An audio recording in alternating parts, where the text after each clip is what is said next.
बिस्मिल्लाहिर्रहमानिर्रहीम। अस्सलाम वालेकुम। Welcome to the third lecture of object oriented programming. मेरा नाम है ज़ीशान खालिद और आज हम नेक्स्ट जो थर्ड लेक्चर है उसे स्टार्ट करेंगे। पहले मैं बात करूँगा फर्स्ट लेक्चर की। फर्स्ट लेक्चर में हमने ऊप का इंट्रोडक्शन और कुछ फीचर्स उसके देखे। फिर उसके बाद हमने ऊप के ऑब्जेक्ट्स के बारे में देखा कि ऑब्जेक्ट्स किस तरह से क्रिएट करते हैं और ऑब्जेक्ट होते क्या हैं बेसिकली। और अब जो है हमारे पास वो है क्लासेस। तो क्लासेस क्या है? A collection of objects with same properties and function is known as classes. इसको मैं आपको एक इमेज की फॉर्म में मैंने एक एग्जांपल तैयार किया है, उसके थ्रू ज़रा अच्छे से समझ आएगा आपको कि क्लासेस बेसिकली होती क्या है। तो क्लासेस जो हैं वो ऑब्जेक्ट्स के कलेक्शंस को या ऑब्जेक्ट की प्रॉपर्टीज़ या फंक्शंस को एनलिस्ट करने के लिए जो एक हमारे पास मॉडल है, हम उसे बोलते हैं कि ये क्लास है। अब नेक्स्ट क्या है? A class is use to define the characteristics of the object. एक क्लास हम बनाते ही इसलिए हैं ताकि वो किसी ना किसी ऑब्जेक्ट की करेक्टरिस्टिक्स या फंक्शंस को डिफाइन कर सके। It is used as a model for creating objects of the same type. Same type के जो हमने ऑब्जेक्ट्स क्रिएट करने होते हैं, जैसे एक दफ़ा हमने एक पर्सन का ऑब्जेक्ट क्रिएट कर लिया, फिर एक हमें और ऑब्जेक्ट क्रिएट करने की ज़रूरत पड़ी, तो हम क्या करेंगे, उसी क्लास में जो हमने प्रॉपर्टीज़ या फंक्शनैलिटीज़ जो डिफ़ाइन की हुई हैं, सिर्फ उस क्लास का एक और ऑब्जेक्ट बना लेंगे तो हमारे पास उसी क्लास की सेम फंक्शनैलिटी परफॉर्म करने वाला एक और ऑब्जेक्ट क्रिएट हो जाएगा। ना कि हमें दोबारा कोडिंग करनी पड़ेगी उसके बारे में और बाकी चीज़ें बतानी पड़ेंगी। तो अब ये देखें आप, ये दो पर्सन है आपके सामने नज़र आ रहे, person one person two. Suppose करें ये सुल्तान है पर्सन वन और पर्सन टू है मरसद। कोई भी आप इन्हें नाम दे सकते हैं, कोई आपके फ्रेंड्स हो, आप जस्ट आप अपने जहन में इसको क्लियर करने के लिए आप इसे नाम दे दो, ठीक है। तो अब आप देखते हो कि पर्सन वन जो है इसकी कोई ना कोई एज होगी, फिर इसका कोई ना कोई नाम होगा और कोई ना कोई वेट होगा इसका लाजमी तौर पे। और पर्सन टू में भी आप देख सकते हो इसका भी कोई ना कोई एज होगी, इसकी नाम होगा और वेट होगा। फिर पर्सन वन वॉक कर सकता है, रन कर सकता है और ईट ईट कुछ ना कुछ खा सकता है। और इसी तरीके से पर्सन टू भी वॉक कर सकता है, रन कर सकता है और कुछ ना कुछ खा सकता है।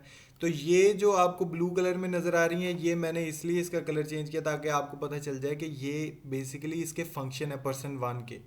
और एज नेम और वेट क्या है, इसकी करेक्टरिस्टिक्स। जैसे ऑब्जेक्ट में हमने बात की थी कि ऑब्जेक्ट में दो चीज़ें लाजमी डिफाइन हुई हों उस ऑब्जेक्ट के बारे में, वो थी डाटा मेंबर्स और मेंबर फंक्शन। डाटा मेंबर्स ये हैं हमारे पास और मेंबर फंक्शन जो हैं वो ब्लू कलर में ये नीचे लिखे हुए हैं। अब यहाँ तो ये दोनों जो ऑब्जेक्ट्स हैं, दोनों हम पर्सन को ऑब्जेक्ट बोल सकते हैं क्योंकि ये एंटिटीज़ हैं, ठीक है। हमने बात की थी कि कोई भी रियल वर्ल्ड एंटिटी या कोई भी चीज़, कोई भी पर्सन को हम ऑब्जेक्ट बोल सकते हैं। और ये हमारे पास पर्सन ऑब्जेक्ट वन है और पर्सन टू ऑब्जेक्ट टू कह सकते हैं इसको, ठीक है। अब यहाँ पे आप देख सकते हो कि ये इनकी बेसिक जो चीज़ें हैं, मतलब बेसिक करेक्टरिस्टिक्स और बेसिक फंक्शंस, ये इन दोनों के सेम है। तो ऐसा पॉसिबल है कि हम age name weight walk run और ईट, चूँकि ये दोनों में आ रहे हैं, तो इसको एक ही जगह पे एनलिस्ट कर दें, एक ही जगह पे लिख दें हम, तो बिल्कुल पॉसिबल है। जब हम इसको एक जगह पे लिखेंगे तब वो एक क्लास बन जाएगी।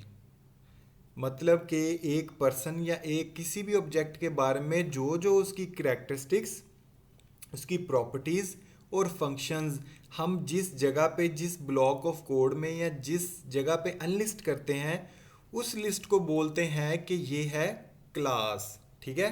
अच्छे से समझ आई? अच्छा, अब अगर आपके पास एक लिस्ट क्रिएट हो गई है जिसके अंदर age name weight walk run और ईट है, ठीक है।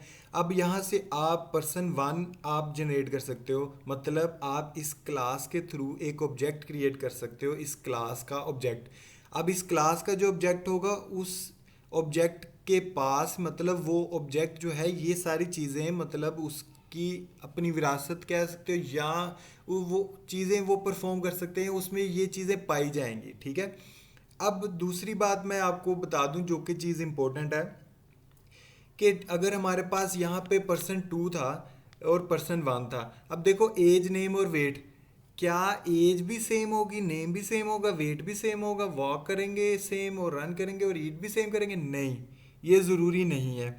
डिफरेंट जो हमारे पास प्रॉपर्टीज़ होती हैं, मतलब वो ऐसी कैटेगरी है प्रॉपर्टीज़ की, जैसे एज है तो एज एज एज ही होगी, लेकिन क्या है कि उसकी वैल्यू डिफरेंट होगी। डिफरेंट ऑब्जेक्ट्स की वैल्यूज़ डिफरेंट हो सकती हैं, लेकिन प्रॉपर्टीज़ और कैरेक्टरिस्टिक्स किसी क्लास के अंदर वाले की सेम ही रहेंगी। मतलब उसकी एज ही रहेगी, एज के अलावा उसका एज की जगह कुछ और चीज़ नहीं हम मेंशन कर सकते। ठीक है। तो एज की जगह हम उसकी सपोज करो अगर इसकी एज 22 है और सेकंड पर्सन की एज 23, अगर हम एक और पर्सन क्रिएट कर लें उसकी एज 25 कर सकते हैं। ठीक है। तो वैल्यूज़ जो हैं ऑब्जेक्ट्स की डिफरेंट हो सकती हैं, सेम क्लास के ऑब्जेक्ट्स की वैल्यूज़ डिफरेंट हो सकती हैं, ये बात याद रखनी है आपने पास। ठीक है। तो ये हमने देखा कि किस तरीके से एक बॉक्स के अंदर या एक ब्लॉक के अंदर जो भी हम चीज़ें लिस्ट कर देते हैं किसी भी क्लास के अंदर, वो चीज़ें मेंशन होंगी किसी भी ऑब्जेक्ट के बारे में। अब पर्सन 1 क्या है? ऑब्जेक्ट। और पर्सन जो यहाँ पे लिखा हुआ है ये है इसकी क्लास। यहाँ पे वही चीज़ रिटन फॉर्म में है, ये आपकी बुक के अंदर भी है example. A class person can be use to define the characteristics and functions of a person. एक पर्सन की क्लास हमने बनाई थी, उसके अंदर पर्सन के बारे में करेक्टरिस्टिक्स और फंक्शंस को वो डिफाइन किया जा सकता है, जिसके लिए हम क्लास को यूज़ करते हैं, जिसके अंदर लिस्ट बना देते हैं हम करेक्टरिस्टिक्स की और फंक्शंस की। It can be use to create many objects of the type person such as Ali Usman Marsad. इसी तरीके से हम एक क्लास से डिफरेंट ऑब्जेक्ट्स बना सकते हैं। ठीक है। डिफरेंट ऑब्जेक्ट्स एक क्लास से बना सकते हैं।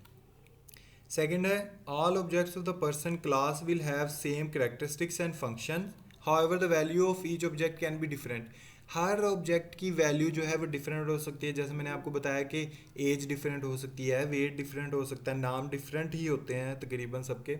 तो इस तरीके से ऑब्जेक्ट्स के जो वैल्यूज़ हैं वो डिफरेंट हो सकती हैं, लेकिन करेक्टरिस्टिक्स और फंक्शंस सेम रहेंगे। The value of the object can be assigned after creating the object. जब हम ऑब्जेक्ट क्रिएट कर लेंगे उसके बाद हम उसे वैल्यू असाइन कर सकते हैं किसी भी ऑब्जेक्ट की। अब है each object of the class is known as the instance of its class. अब ये ऑब्जेक्ट के बारे में जो हम बात कर रहे थे, ये एमसीक्यूज के अंदर क्वेश्चन आया हुआ है पहले भी और आगे भी आ सकते हैं, और ये चीज़ें आपको पता होनी चाहिए कि इंस्टेंस क्या होता है। Instance, each object of the class is known as instance. जितने भी हमने ऑब्जेक्ट बनाए हैं, सपोज करो हम भी पर्सन क्लास में अली, उस्मान और मरसद थे ऑब्जेक्ट्स, तो उसमें हमारे पास ये सारे तीनों ही इंस्टेंस कहला सकते हैं एक क्लास के इंस्टेंस। ठीक है। Similarly, my book and your book can be the instances of the class book. My book and your book ये दो ऑब्जेक्ट बनाए हैं जिसको हम इंस्टेंस बोल सकते हैं ऑफ क्लास बुक। किसी भी बुक की जो क्लास है उसके दो इंस्टेंसेस हैं, my book and your book. ये छोटी सी एग्जांपल थी।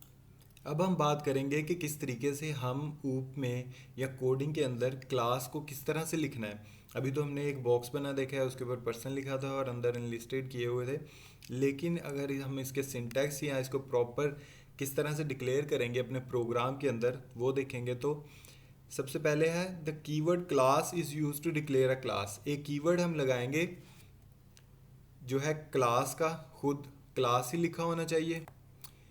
फिर है a class declaration specifies the variables and functions that are common to all objects of that class.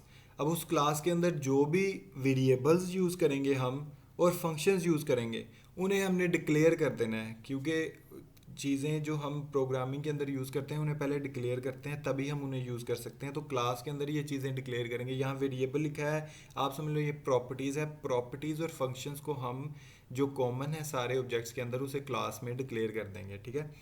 फिर है the variable declared in the class are known as member variables और data members. अब जो भी variables हम declare करेंगे, ये यहाँ पर देख लें आप, variables declared in the class. जो भी वेरिएबल्स डिक्लेयर करेंगे हम क्लास के अंदर, वेरिएबल्स हमारे पास डिफरेंट तरीके के हैं, वो हम आगे एग्जांपल्स में देखेंगे। वेरिएबल बेसिकली कोई भी वैल्यू स्टोर करवाने के लिए जो हम एक जो जगह उसके लिए मुख्तस कर लेते हैं, उसको हम बोलते हैं कि ये वेरिएबल है। ठीक है, मेमोरी को हम रिज़र्व कर लेते हैं कोई भी वैल्यू असाइन करने के लिए। ठीक है, उसे हम बोलते हैं ये वेरिएबल है। तो जो भी उसमें क्लास में हम डिक्लेयर करेंगे वेरिएबल, उन्हें हम बोलेंगे मेंबर वेरिएबल्स। मेंबर वेरिएबल्स भी बोल सकते हैं, और डाटा मेंबर्स। डाटा मेंबर्स आप लोग याद रखें, ताकि नेक्स्ट भी जब भी मैं डाटा मेंबर का नाम लूँ तो आपको पता होना चाहिए कि ये प्रॉपर्टीज़ या मेंबर वेरिएबल्स की बात हो रही है यहाँ पे। फिर उसके बाद है the functions declared in a class are called member functions. जो फंक्शंस, जैसे फंक्शंस हमारे पर्सन के क्या थे, ईट, स्लीप, वॉक और रन, ये सारे फंक्शंस हो सकते हैं। तो ये सारे जब हम एक क्लास में डिक्लेयर करेंगे तो उसे हम बोलेंगे मेंबर फंक्शंस। ठीक है, तो ये दो वर्ड आपने हमेशा याद रखने हैं, data members and member function. Data members are the properties of a class और एन ऑब्जेक्ट, और member functions are the function in a class of an object. ठीक है, जो भी फंक्शन परफॉर्म करेगा। अब बात करेंगे इसके सिंटेक्स के बारे में। The syntax of declaring a class is as follows. ये रेड कलर में सारा सिंटेक्स लिखा है जो हम कोडिंग में या प्रोग्रामिंग में यूज़ करेंगे। क्लास का कीवर्ड है, उसके बाद आइडेंटिफायर है। ठीक है, और कोई चीज़ नहीं है। Class space identifier. आइडेंटिफायर क्या हो सकता है, it is the name of the class. कोई भी आप क्लास का नाम रखना चाहते हैं तो आप रख सकते हैं। The rules for class name are same as the rules for declaring a variable. जिस तरह से वेरिएबल को डिक्लेयर करते हैं, जो जो रूल्स उसके लिए हैं, वही रूल सेम यहाँ पे नेम सेलेक्ट करने के लिए हैं। और फिर उसके बाद क्या है, कर्ली ब्रेसेस ऑन करेंगे और उसके अंदर उसकी बॉडी को डिफाइन कर देंगे। और बॉडी के अंदर आपको पता है क्या चीज़ आएगी, पहले उसकी प्रॉपर्टीज़ और सेकंड पे उसकी मेंबर फंक्शंस। ठीक है, तो यहाँ पे class is the keyword that is used to declare a class. किसी भी क्लास को डिक्लेयर जब करेंगे तब आपको पहले क्लास लाजमी लिखना पड़ेगा, उसके बाद उस क्लास का कोई भी आप नाम रख सकते हैं। जैसे हमने पर्सन की क्लास बनाई थी, तो यहाँ पर हम क्लास पर्सन करेंगे। ठीक है, और फिर उसके अंदर नेम, एज और वो सारी चीज़ें मेंशन करेंगे, और उनको कोई ना कोई, और डिफरेंट जो ऑब्जेक्ट्स हैं उनको डिफरेंट वैल्यूज़ देंगे उसके बाद। ठीक है, ये सारी चीज़ें हम आगे करेंगे जब हम नेक्स्ट एग्जांपल्स करेंगे। अभी आपको क्लास का कॉन्सेप्ट क्लियर होना चाहिए कि क्लास क्या होती है। यहाँ एक और एग्जांपल है हमारे पास, क्लास टेस्ट। एक क्लास है जिसका नाम है टेस्ट, कर्ली ब्रेसेस ऑन की, और इसके अंदर हमने int N, semicolon, 4c, float x और सेमीकोलन, और एंड पे, क्लास के एंड पे भी सेमीकोलन आप लगा देंगे, ताकि ये टर्मिनेटर सिंबल है, ताकि पता चल जाए कि आपकी क्लास जो है वो यहाँ तक कंप्लीट हो चुकी है। ठीक है, तो यहाँ पे अब आप देख रहे हो कि इंट एन और 4c, फ्लोट x, ये सारे क्या हैं, वेरिएबल्स।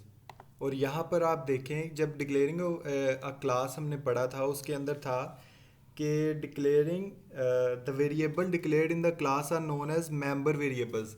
तो जो वेरिएबल्स हम डिक्लेयर करेंगे वो होंगे मेंबर वेरिएबल्स और डाटा मेंबर्स। तो यहाँ पर जो हमारे पास ये चीज़ें डिफाइन की गई हैं, ये हैं मेंबर वेरिएबल्स या डाटा मेंबर्स। तो यहाँ पर सिर्फ इस एग्जांपल में सिर्फ मेंबर वेरिएबल्स या डाटा मेंबर्स मेंशन किए हुए हैं, फंक्शंस नहीं यहाँ पर लिखे हुए। तो ये सिर्फ उसी की एग्जांपल है। तो नेक्स्ट जो हम एग्जांपल्स करेंगे उसके अंदर फंक्शंस भी होंगे, और उसका ऑब्जेक्ट किस तरह से क्रिएट करते हैं, एक्सेस स्पेसिफायर्स क्या होते हैं, ये सारी चीज़ें डिस्कस करेंगे। तो आई होप कि आपको आज का ये लेक्चर समझ में आया, जिसके अंदर हमने क्लास का डिस्कशन की और डिक्लेयर किस तरह से करते हैं उसका सिंटेक्स भी देखा, उसके कीवर्ड भी देखे। तो आई होप कि आपको समझ आई होगी। नेक्स्ट लेक्चर में बाकी चीज़ें डिस्कस करेंगे, तब तक के लिए अल्लाह हाफिज़।